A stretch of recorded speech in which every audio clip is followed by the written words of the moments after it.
well, I'll let you, because I might go off on that one. So go ahead, you can hop in there. I think it's important to understand the comparison is apples to oranges. I think that when we speak in terms of a traditional neighborhood school, where we take everyone who comes to our door that reside in the attendance boundary, you don't have a choice in that matter. What we find in Chicago is that we have 3 tiers of schools or education here. We have our selective magnet programs, we have our charter schools, and then we have our traditional neighborhood schools. We can't refuse. Whoever comes, however they come, is like the church, come as you are, and we take you. So to put that measurement, to put those measures against each other is completely unfair, because I can't counsel you out if you're not making the grade. Well, Philip, what about those who say that, of course these schools are going to do better because they get all the best students? Right. What about that argument?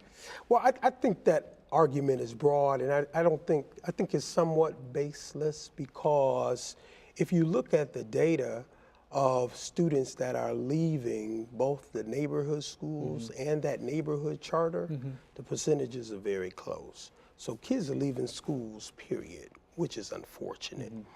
I think that the charter just has extra resources or the extra abilities, and it was alluded to earlier, the charter doesn't have some of the bureaucratic stuff that it has to deal with in order to tailor something to, right, and I think that is a benefit, and I think that helps retain some of the students that typically in a neighborhood school that may get lost in the shuffle. Well, let me say this. Go ahead, sure. What I would like to challenge there are 2 things in particular. Is that there was just a study released about the KIPP schools where their African American male students, grades 6 through 8, they're losing them. They're losing them at the same or higher rate than your regular schools are. So I'm not sure if that is necessarily baseless as well. The turnover rate for educators in the charter schools is higher than there are in your more traditional public schools because of the demands, the lack of support, and the flexibility, if you will. Okay, so here's what I'd like to say about this, because I'm a person that's very open to charters, vouchers. I truthfully, I look at the American public school system. We spend more money in this country educating kids. We spend more money on education as a percentage of our GDP than any other nation in the world. So we're spending money, we're pouring money in. We've spent much more money than we did 30 years ago, 40 years ago, and we're not getting the results. The way that I look at this issue is that I'm willing to try whatever it is. I agree with Philip on this in that it's not an either-or situation, but it's a both-and situation. And when I look at charter schools, for instance, the D.C. Opportunity Act is a bill that just passed in the House this week that President Obama has stood opposed to for a period of time.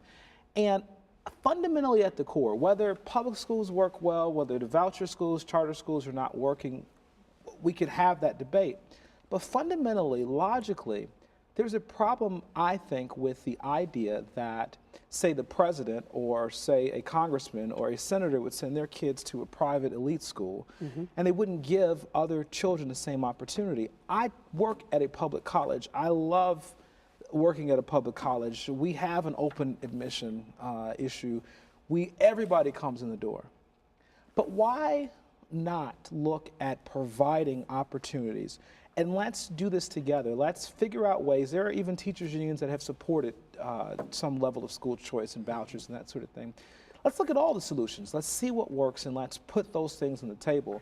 And I think, unfortunately, debate, and I'm not saying necessarily it's happening here, but the debate, unfortunately, has always been framed as either or. And I think that at the end of the day, we've got to figure out a way to help kids that probably does a lot of the things we're trying to do. So it's either or because there's a scarcity of resources. So yes and no, though. Well, I mean, we just bombing Libya right now. I mean, I agree with you. Well, it's the scarcity of But we've got the money. Now, that's the prioritizing the truth. resources. That's So true. thank you for the correction, because whenever education becomes our top priority, then this discussion that we're having changes significantly. Absolutely. So I would say it's been an either-or discussion, primarily because there's a scarcity of resources, and you have to be realistic about the popular thought about the people like me who've worked in public schools are we're no good.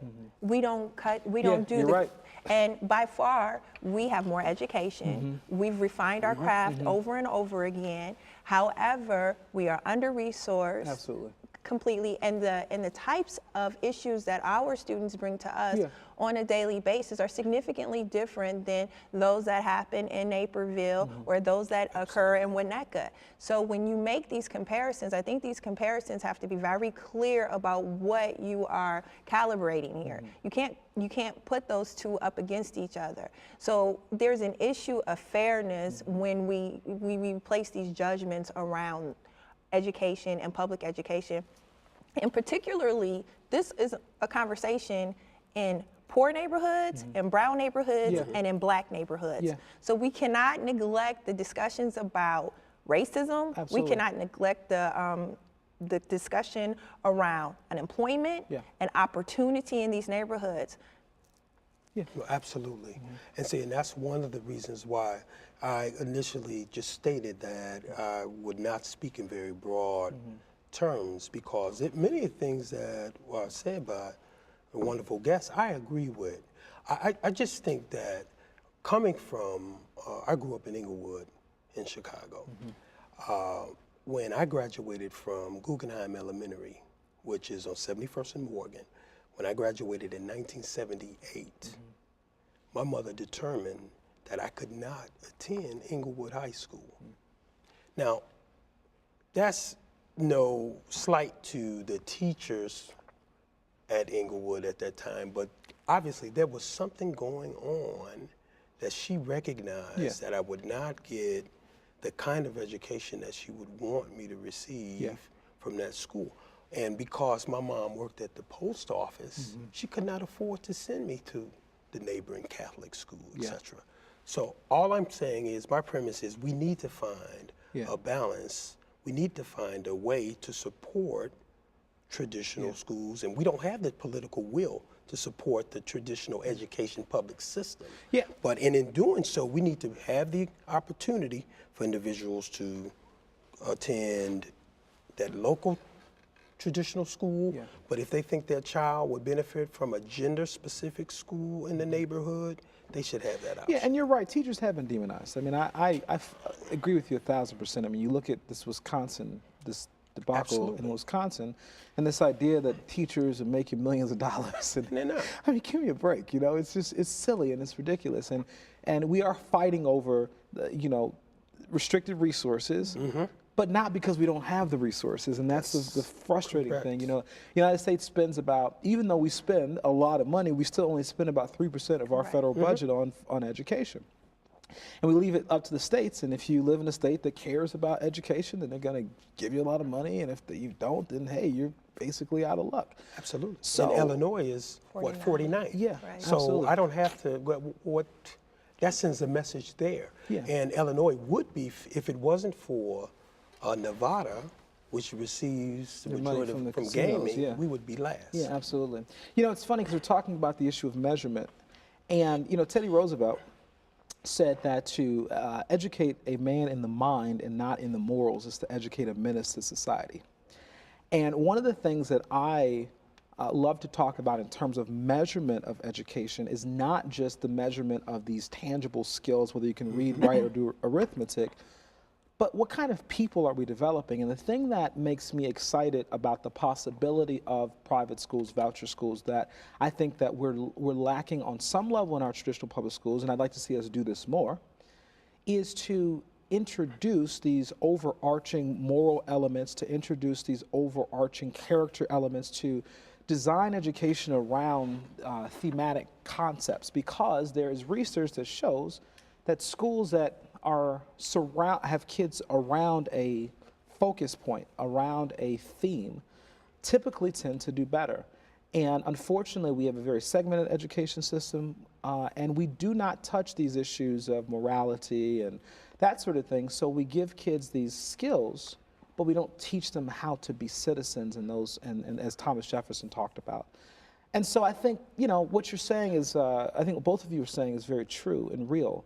But we've got to think about measuring those kinds of things also. And I don't know if you always can, but we need to start doing it and talking about it. Well, I would say that I don't think that there's anything wrong with having a gender-specific public high school or a gender-specific elementary school. In fact, there is an elementary school that I'm aware of currently that does that. Indeed, in their elementary schools, that their classes are gender-specific because the principal saw that it would impact his students even more to have a male teacher and to be in a male classroom and to see how that informs their teaching and learning in that relationship.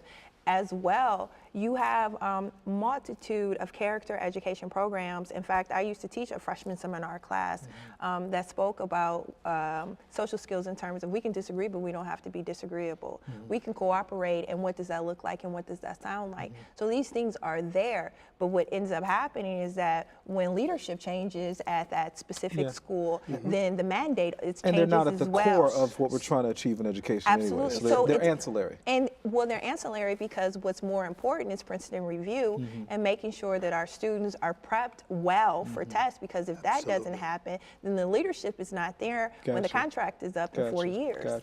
So it's survival that that drives the decision making in the school building. Yeah, absolutely, absolutely, absolutely.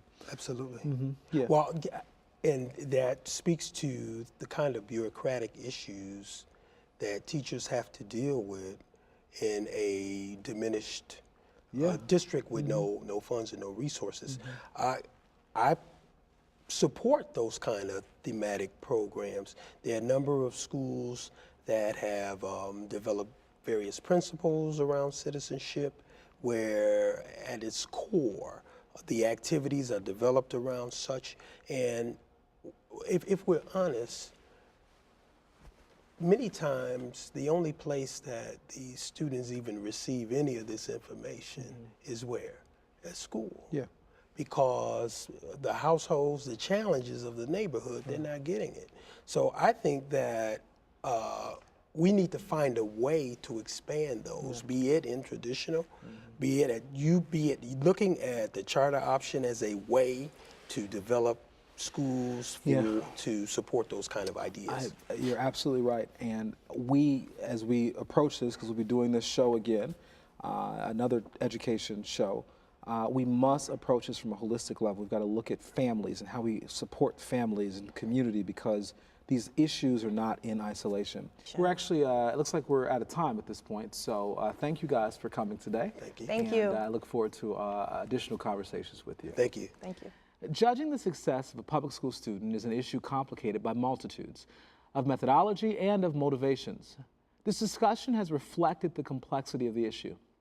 Tune in next week when we turn from asking, how do we judge student success, to how should we judge student success? I'm Ted Williams. Thank you for watching The Professors.